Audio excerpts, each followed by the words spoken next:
네, 류중창단의 귀한 찬양 감사드립니다. 날씨도 이렇게 비가 오는 날씨고 또 마음도 많이 처지는데 우리 중창단의 찬양으로 더욱더 힘이 나고 활기가 생기는 것 같습니다. 감사를 드립니다. 여러분 설 연휴 잘 보내셨어요? 네, 우리 성도들 가정에 하나님의 크신 은혜와 복이 임하기를 원합니다. 또 이교구가 오늘 또 현장 예배를 드리게 되고요. 또 일교구원들은 또 온라인으로 예배를 드리게 되는데요. 현장에 있든 또 온라인으로 예배 드리시던 하나님의 크신 사랑과 은혜가 충만하시기를 바랍니다. 네, 제가 퀴즈를 하나 내겠습니다. 여러분 들어보시고 한번 누구인지 맞춰보십시오. 나는 치명적인 타격을 가할 수 있는 힘과 기술이 있다. 나는 상대방을 죽이지 않고도 승리할 수 있다. 나는 가정과 국가 그리고 어떤 조직도 파괴할 수 있고 수많은 사람을 파멸시킬 수 있다. 나는 바람의 날개를 타고 여행한다. 아무리 순결한 사람이라도 내게는 무력하고 아무리 깨끗한 사람이라도 내게는 더럽다. 나는 바다보다 더 많은 노예를 거느리고 있고 나는 결코 망각하지 않으며 결코 용서하지 않는다. 여러분 무엇일까요? 네, 정답은 비난입니다. 비난은 엄청난 힘을 가지고 있죠. 그래서 사람을 낙심시키고 절망케 하고 또 생기를 잃어버리게 만듭니다. 위축시키죠. 여러분 김 빠진 사이다 다 아시죠? 사이다에 김이 빠지면 어떻게 됩니까? 맛이 없죠. 닝닝해집니다. 사이다 김이 빠지면 사실 사이다라고 부를 수도 없는 것이죠. 비난은 김 빠진 사이다처럼 사람을 만들어요. 그래서 위축되고 생기가 없고 사기가 꺾이는 것입니다. 그렇다면 비난을 극복할 수 있는 방법은 무엇일까요? 그것은 격려를 하는 것입니다. 올해 우리 새해에 행복을 연습하기로 했지 않습니까? 그래서 2월 달에는 행복을 연습하는 거, 2월 달에는 서로 격려하라입니다. 오늘 성경 말씀을 통해서 어떻게 우리는 격려할 수 있는지 함께 살펴보기를 원합니다. 오늘 본문 말씀 다시 한번 읽어볼까요? 데살로니가전서 5장 11절입니다. 그러므로 피차 권면하고 서로 덕을 세우기를 너희가 하는 것 같이 하라. 자, 히브리서 10장 24절 25절입니다. 서로 돌아보아 사랑과 선행을 격려하며 모이기를 패하는 어떤 사람들의 습관과 같이 하지 말고 오직 권하여 그날이 가까움을 볼수록 더욱 그리하자. 자, 여기 보시면 격려에 관련된 세 가지 단어가 나와요. 데살로니가전서 5장 11절에는 피차 권면하고, 이 권면하고가 격려하다는 뜻입니다.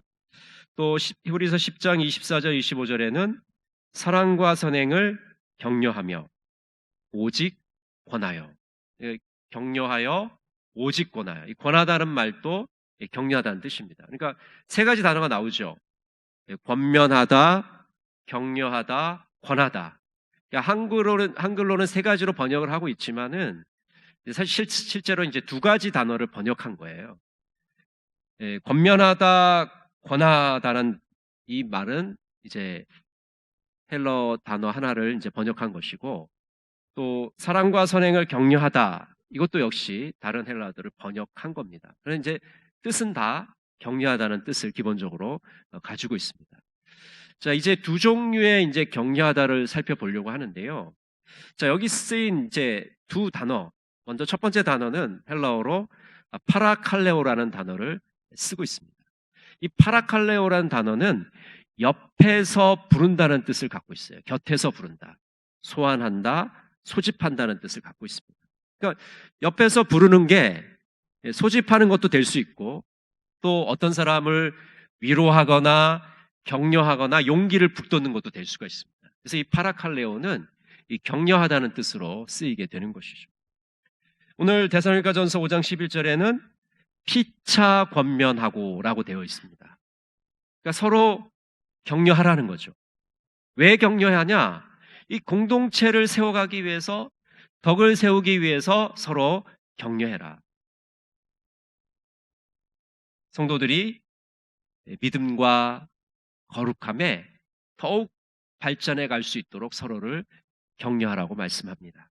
영적인 성숙에 이르도록 격려하라고 말씀하고 있는 것이죠. 우리가 그 구원의 소망을 바라보면서 성도들을 서로 격려할 때 우리의 믿음이 더 강해지고 더 성장해지는 것을 경험해 볼 수가 있습니다. 또 히브리서 3장 13절은 이렇게 말씀합니다. 오직 오늘이라 일컫는 동안에 매일 피차 권면하여 너희 중에 누구든지 죄의 유혹으로 완고하게 되지 않도록 하라. 서로 격려하는데 매일 피차 격려하라고 말씀을 합니다.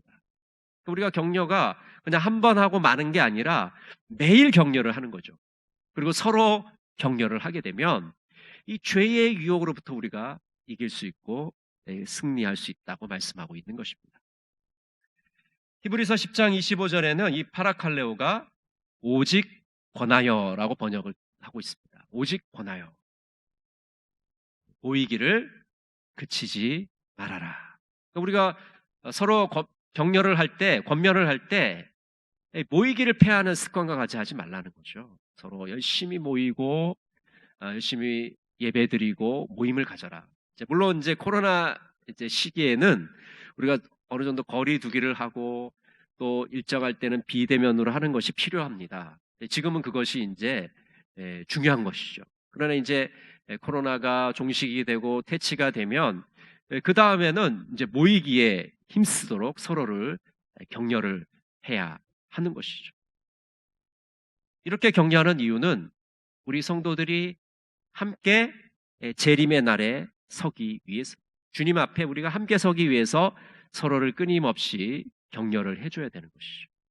그리고 게으르지 않도록, 나태하지 않도록 서로 끊임없이 격려를 해줘야 돼요.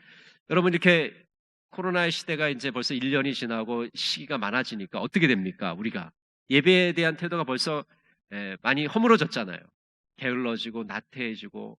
그래서 집에 처음에 비대면으로 예배 드릴 때는 이렇게 옷도 좀 갖춰 입고 바른 자세로 앉아서 예배를 드렸지만은 1년이 쭉 지나니까 어떻게 됩니까?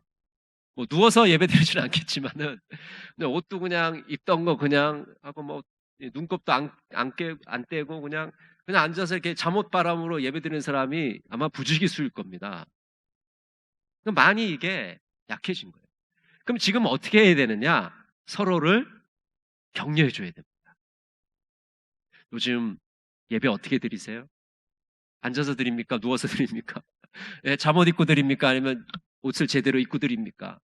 서로 체크해 주고 격려해 주고 그러면서 우리가 이제 이 어려운 시기들을 헤쳐나가는 거죠. 그것이 바로 파라칼레오입니다. 서로 격려해 주는 거죠. 자, 두 번째 단어는요, 파록수스모스라는 단어를 쓰고 있는데 이것은 이제 오늘 10장 24절에 나와 있습니다. 사랑과 선행을 격려하며 라는 단어를 쓰고 있죠. 이 파록수스모스라는 단어는 이제 파라칼레오와 마찬가지로 격려를 하는 거예요. 근데 여기에는 조금 더 한 가지 뜻이 더 담겨져 있는데 그것은 자극하고 부추기는 거예요. 그러니까 단순히 말로만 격려하는 게 아니라 실제로 그 행동을 옮기도록 자극을 하고 부추기고 멍석을 깔아주는 겁니다. 그러니까 사랑과 선행을 격려한다는 거는 사랑과 선행에 대해서 그래 우리 사랑하자, 우리 선행하자 이렇게 말로만 끝나는 게 아니라 실제로 사랑할 수 있도록 실제로 선행에 옮기도록 자극을 주고 부추기고 격려해서 실제로 그 일을 할 수 있도록 만드는 겁니다. 그것이 바로 수스모스입니다. 자, 오늘 본문에서도 사랑을 격려해서 행동에 옮겨라 이렇게 말하고 있는 거죠. 히브리서 13장 1절은 이렇게 말씀합니다. 형제 사랑하기를 계속하고. 이 계속하는 게 중요하죠. 여러분 계속하려면 어떻게 됩니까? 서로 성도들이 서로가 서로를 격려해 줘야 되겠죠. 바로 수스모스를 해야 됩니다. 부추겨야 됩니다. 자극을 줘야 돼요. 그래야지 우리는 사랑을 계속해서 할 수가 있습니다. 또 선행을 격려해야 됩니다. 로마서 13장 12절 우리 같이 한번 읽어볼까요? 밤이 깊고 낮이 가까웠으니 그러므로 우리가 어둠의 일을 벗고 빛의 갑옷을 입자. 어두운 시대에 선행을 격려해서 파록 수수모스를 해서 빛의 갑옷을 입도록 격려를 해주고 서로 격려를 해줘서 정말 세상을 밝히고 세상을 아름답게 하는 일에 헌신하도록 우리가 서로를 격려해 주어야 하는 것이죠.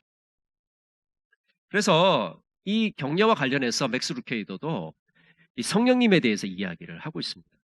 이 성령님은 헬라어로 파라클레이토스라는 단어를 쓰고 있는데 아까 말씀드린 이 격려하다 파라칼레어와 깊은 관련이 있어요. 역시 성령님도 옆에서 부르시는 분입니다. 우리를 옆에서 위로해주고 격려해 주시는 분이에요. 그러니까 결국 격려하다는 거는 옆에 가서 가까이 가서 그 사람을 격려해 줘야 되지 않겠습니까? 멀리서 격려해 줄 수 없잖아요. 옆에 다가가서 가까이 가서 힘을 내라고 격려하는 것이죠. 바로 성령님이 하시는 일입니다. 우리 옆에 지금 예배드린 우리 옆에 지금 계셔서 우리가 예배를 잘 드릴 수 있도록 끊임없이 우리를 격려해 주시고 계시지 않습니까? 예수님도 격려자이시죠. 예수님의 제자 중에 베드로라는 제자가 있어요. 여러분 다 아시죠? 단순하고 우직하고 충동이 강한 성격이 급한 제자입니다. 그런데 예수님은 이 무뚝뚝한 어부에게서 예수님의 제자가 될 만한 무엇인가를 발견했습니다. 그 가능성과 잠재력을 발견하셨어요. 그래서 그를 제자로 부르십니다. 그리고 베드로는 예수님을 잘 따라다니죠. 그리고 가이사랴 빌립보라는 지방에서 이런 고백을 합니다. 신앙의 고백을 해요. 주는 그리스도시요 살아계신 하나님의 아들이십니다. 정말 엄청난, 정말 단단한, 바위처럼 단단한 그런 신앙의 고백을 하고 있습니다. 그래서 그에 걸맞는 이름이 필요했던 것 같습니다. 그래서 예수님은 시몬인 그에게 베드로란 별명을 붙이십니다. 베드로가 무슨 뜻입니까? 바위라는 뜻이잖아요. 반석이라는 뜻입니다. 그러니까 베드로에게 이렇게 부르는 거죠. 사랑한다 바위야. 사랑한다 반석아. 이렇게 부르고 있는 겁니다. 여러분도 한번 해보실까요? 사랑한다 바위야. 사랑한다 반석아. 우리 교회는 반석이라는 이름이 없는데요. 이제 또 어떤 교회 가보면 또 반석이라는 이름이 있잖아요. 예수님이 베드로에게 사랑한다 바위야 이렇게 부르고 계시는 거죠. 예수님은 베드로 안에 있는 가장 좋은 것을 끄집어내십니다. 그래서 예수님은 격려의 전문가라고 할 수가 있는 것이죠. 부부 문제 전문가인 존 고트먼은 행복한 부부들과 불행한 부부들을 연구했습니다. 그리고 행복한 부부들은 어떤 특징이 있는지를 발표를 했는데 행복한 부부들은 이 긍정과 부정의 비율이 5대 1이라고 합니다. 그러니까 무슨 말이냐면 부부 생활 가운데 긍정이 5고 부정이 1이라는 거예요. 그러니까 5번은 긍정적으로 말하고 행동하면 한 번은 비난하고 부정적인 행동을 하는 것이죠. 이것이 5대 1의 비율. 그럼 불행한 부부는 비율이 어떻게 되겠습니까? 거꾸로겠죠. 5번 막 부정적으로 하고 막 비난하고 이럴 때 한 번 정도 긍정적인 행동을 하는 거예요. 이것이 행복한 부부와 불행한 부부의 차이점이라고 이야기를 하고 있습니다. 바바라 프레딕슨도 이런 말을 했습니다. 긍정적인 정서가 우리를 더 큰 그림을 보게 하고 주변 시야를 확장시킨다. 긍정적인 정서를 가지면 가질수록 큰 그림을 볼 수 있게 됩니다. 그리고 시야가 넓어집니다. 여러분 우리가 다른 사람들을 격려해주고 그 사람들을 위로해 주려면 큰 그림을 봐야 되잖아요. 그리고 시야가 넓어야 됩니다. 그런데 우리의 시야가 좁아지고 큰 그림을 보지 못하면 우리는 우리 마음속에 여유가 없기 때문에 다른 사람을 격려할 수도 없고 다른 사람을 관대하게 대할 수도 없는 것이죠. 긍정적인 정서를 우리가 가지고 있어야 다른 사람들을 온전하게 격려할 수가 있는 거죠. 마야 안젤루는 딸에게 보내는 편지에서 이렇게 말합니다. 인간의 마음은 워낙 섬세하고 예민해서 겉으로 드러나게 격려해 주어야 지쳐 비틀거리는 것을 막을 수 있다. 그런가 하면 또 워낙 굳세고 튼튼해서 한번 격려를 받으면 분명하고 꾸준하게 그 박동을 계속한다. 여기서 마야 안젤루가 두 가지 아주 중요한 측면을 얘기하는데, 하나는 격려는 속에 가지고 있는 게 아니고 겉으로 드러내는 거라고 얘기합니다. 여러분 그렇잖아요. 이 경상도 사람들의 특징이 뭡니까? 자기 속으로 다 해결하는 거죠. 속에 있는 거 별로 겉으로 드러내지 않죠. 자기 감정과 생각을 별로 겉으로 드러내지 않죠. 그래서 상대방이 나를 좀 잘 알아주겠지, 그렇게 생각합니다. 여러분 상대방이 내 마음을 알까요? 모를까요? 에휴, 다른 사람은 몰라도 우리 배우자는 나를 알아주겠지. 과연 그럴까요? 그렇지 않습니다. 예, 뭐 간단한 거, 이런 거, 뭐 배가 고픈지 안 고픈지 뭐가 급한지 안 급한지 이런 건 알 수 있겠죠. 그렇지만은 우리가 우리의 속마음, 이 깊은 마음은 털어놓아야, 말을 해야 합니다. 드러내야지만 상대방이 알 수가 있어요. 심지어 다른 사람을 도와주고 그 사람의 사기를 진작시키려면 겉으로 드러내지 않고는 그 사람을 위로할 수가 없고 격려할 수가 없는 거죠. 드러내야 됩니다. 그리고 또 한 가지는 마야 안젤루가 이런 말을 하죠. 계속해서 그 사람을 격려하는 게 필요해요. 그러니까 한번 우리는 격려를 받으면 이제 그 힘이 안에서 우리의 마음에 힘이 생겨서, 근육이 생겨서 살아갈 힘을 얻게 되는 거죠. 주변의 사람들이 계속해서 그 사람을 격려해주면 힘들고 어려워도 그 삶을 아주 힘차게 살아갈 수가 있습니다. 여러분, 이 코로나의 시대를 겪으면서 이 두 가지,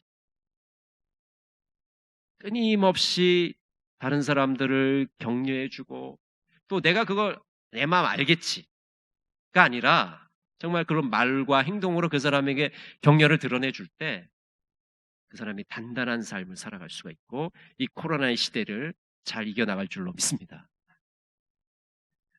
그럼 어떻게 구체적으로 격려를 해야 될까요? 먼저 주의 깊게 다른 사람의 말을 들어야 됩니다. 경청해야 됩니다. 경청하지 않으면 그 사람을 도와줄 수가 없어요. 격려해 줄 수가 없는 거죠. 코로나 시대에는 우울과 불안 속에 살아가는 사람들이 많습니다. 그래서 상대방의 이야기를 들어줄 사람이 필요한 것이죠. 누군가가 내 이야기를 들어준다면, 내 속마음을 들어준다면 그때부터 회복이 시작되게 됩니다. 치유가 시작되게 되는 것이죠. 그래서 주의 깊게 다른 사람의 말을 들으려면 상대방의 말을 끊으면 안 됩니다. 우리 한국 사람들 되게 급하잖아요. 듣다가 1절만 해, 1절만. 예? 끊어버려. 그럼 말을 하다가 말의 흐름이 끊겨. 그래서 주의 깊게 들으려면 다른 사람의 말을 중간에 끊으면 안 됩니다. 그리고 그 사람을 내가 고치려고 하면 돼. 내가 이 사람을 바로 잡아줘야지. 여러분, 마음의 문제는요, 바로 잡음의 문제가 아니고 그 사람을 얼마나 내가 끝까지 인내하고 들어주고 사랑하느냐의 문제거든요.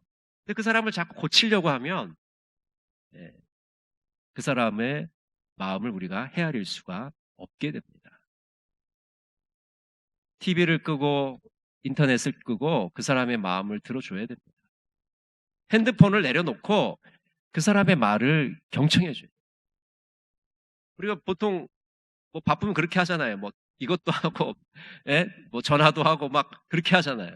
근데 뭐 일상적인 대화에 그렇게 해도 되겠지만은 다른 사람의 말을 들을 때는 경청해서 들어줘야 그 사람의 필요를 우리가 헤아릴 수 있게 되는 것이죠. 두 번째로 어떻게 우리는 격려할 수 있겠습니까? 칭찬을 아끼지 말아야 됩니다. 한번 따라해 보실까요? 칭찬을 아끼지 말라. 성경에서 격려를 말할 때는 그냥 무심코 친절하게 말을 하는 그런 걸 의미하지는 않습니다. 다른 사람들에게 용기를 북돋기 위해서 의도적으로 하는 것을 성경에서는 격려라고 말하고 있습니다. 히브리서 10장 24절에 보면 서로 돌아보아 이렇게 말하고 있거든요. 이 서로 돌아본다는 말은 무슨 말이냐 하면 마음을 쓴다는 거예요. 관심을 가진다는 겁니다. 여러분, 다른 사람들에게 마음을 쓰지 않고 관심을 가지 않는데 그 사람 격려할 수 있습니까? 그 사람 칭찬할 수 있어요? 불가능합니다. 다른 사람들을 자세히 살피고 그 사람이 뭐가 필요한지 무엇에 아파하는지를 살펴보아야지만 관심을 가져야지만 그 사람을 칭찬할 수 있습니다. 그 사람에게 격려를 할 수가 있는 거죠. 이런 말이 있더라고요. 칭찬은 귀로 먹는 보약이다. 한번 따라해 보실까요? 칭찬은 귀로 먹는 보약이다. 요즘 보약 한 제 지으려면 돈이 비싸잖아요. 그렇죠? 근데 칭찬이라는 보약은요, 돈이 안 들어요. 얼마든지 뭐 10제, 100제 얼마든지 먹일 수가 있습니다. 그럼 오늘 집에 가셔서 가까운 분들에게 보약 한 제 지어 드리시기를 바랍니다. 데일 카네기는 조직을 이끌어 나갈 때 기꺼이 인정해주고 많이 칭찬해주라고 말하고 있습니다. 예수님처럼 그 시몬 안에 있는 베드로를 끄집어 내야 됩니다. 사랑한다 바위야, 사랑한다 반석아. 그래서 맥스 루케이도는 이렇게 칭찬을 아끼지 않기 위해서 두 가지 말을 제안을 합니다. 그 두 가지 말이 뭐냐면 첫 번째는 당신은 대단합니다. 두 번째는 당신은 특별합니다. 한번 해볼까요? 옆에 분들, 뭐 뒤에 분들, 앞뒤 분들하고요. 한번 눈을 마주치면서 이렇게 한번 해보세요. 이게 엄지손가락을 좀 드시고 당신은 대단합니다. 자, 한번 해보세요. 당신은 대단합니다. 근데 뭐 당신 이래가지고 되겠어요? 대단합니다. 이렇게 해야죠. 좀 대단한 것처럼. 당신은 특별합니다. 한번 해보세요. 당신은 특별합니다. 정말 당신은 대단한 분입니다. 당신은 특별한 분입니다. 그런 말을 우리가 들으면 마음이 얼마나 기쁘고 힘이 나고 활기가 돋고 생기가 돋겠습니까? 칭찬은 아무리 해도 과하지가 않고 칭찬은 아무리 해도 기분 나쁘지 않는 것이죠. 미국의 대통령 중에 프랭클린 루즈벨트라는 대통령이 있습니다. 여러분 아실 겁니다. 무려 4선을 한 대통령이에요. 12년 동안 대통령 임직을 했습니다. 이 프랭클린 루즈벨트 대통령이 어떤 대통령이냐면 뉴딜 정책을 써서 대공황에서 미국을 건져낸 그런 대통령이고 2차 세계대전을 승리로 이끈 대통령이에요. 정말 위대한 대통령이죠. 그런데 젊은 시절에 이 루즈벨트 대통령은 큰 어려움을 겪게 됩니다. 39살이란 나이에 소아마비에 걸리게 되고 두 다리를 제대로 쓸 수 없게 돼요. 절망에 빠진 루즈벨트는 낙심하고 방 안에만 들어박혀 있었습니다. 이것을 곁에 지켜보던 아내는 어느 비가 개인 맑게 개인 오후에 그 루즈벨트를 데리고 휠체어에 태워서 산책을 나가게 됩니다. 그러면서 아내가 이런 말을 해요. 여보, 비가 개면 이렇게 화창한 날이 오잖아요. 뜻하지 않게 어려운 일을 당했지만은 당신은 예전이나 지금이나 달라지지 않았습니다. 나는 당신을 사랑합니다. 힘을 내세요. 그러자 루즈벨트가 아내에게 이렇게 얘기합니다. 내가 장애인이 되었는데도 여전히 나를 사랑합니까? 그래서 아내가 이렇게 얘기해요. 물론이에요, 여보. 당신은 제가 당신의 두 다리만 사랑한다고 생각하세요? 이 아내의 말에 루즈벨트는 큰 힘을 얻게 되고 위대한 리더로 거듭나게 된 것이죠. 낙심에 빠졌던 루즈벨트를 일으킨 것은 아내의 따뜻한 말 한마디였습니다. 사랑의 격려였습니다. 여러분, 우리 서로에게 격려를 선물하시는 여러분 복된 삶이 되시기를 간절히 바랍니다. M.M. 마고는 다른 사람의 등을 토닥거려 주십시오라는 시에서 이렇게 노래합니다. 당신이 하는 일을 아무도 인정해 주지 않는다 해도 당신은 아마 살아갈 겁니다. 그러나 아무도 관심을 가져주지 않는다고 생각하면 아마도 당신은 아예 멈춰서 버리게 될지도 모르며 살아가기도 힘들 겁니다. 이것은 어느 누구에게도 엄연한 사실입니다. 당신이 다른 사람의 등을 토닥거리면서 그들이 얼마나 자랑스러운 존재인지를 드러내 보여주면 그 사람은 정신적, 지적 힘을 길러가게 됩니다. 그러나 당신은 진지해야 합니다. 만약 당신의 칭찬이 거짓이라면 그 사람은 이를 알아차리고 전혀 기뻐하지 않을 것입니다. 다행히도 세상에는 칭찬해 줄 일이 매우 많기에 거꾸밀 필요는 없습니다. 여러분, 2021년 이 새해 행복하기를 원하십니까? 다른 사람의 등을 토닥거려 주십시오. 비난을 그치고 격려를 해 주십시오. 우리가 서로를 격려하면 우리 마음속에 큰 기쁨이 넘치고 행복이 넘치게 됩니다. 올해 이 기쁨과 행복을 맛보시는 동광의 모든 성도들이 되시기를 간절히 바랍니다. 기도하겠습니다. 사랑의 하나님, 우리는 삶을 살아가면서 왜 그리 비난과 원망이 많은지요. 우리가 사랑하는 사람들의 말을 들어주고 아낌없이 칭찬하게 하옵소서. 그리하여 서로 격려함으로 행복이 가득하게 하옵소서. 예수님의 이름으로 기도드립니다. 아멘.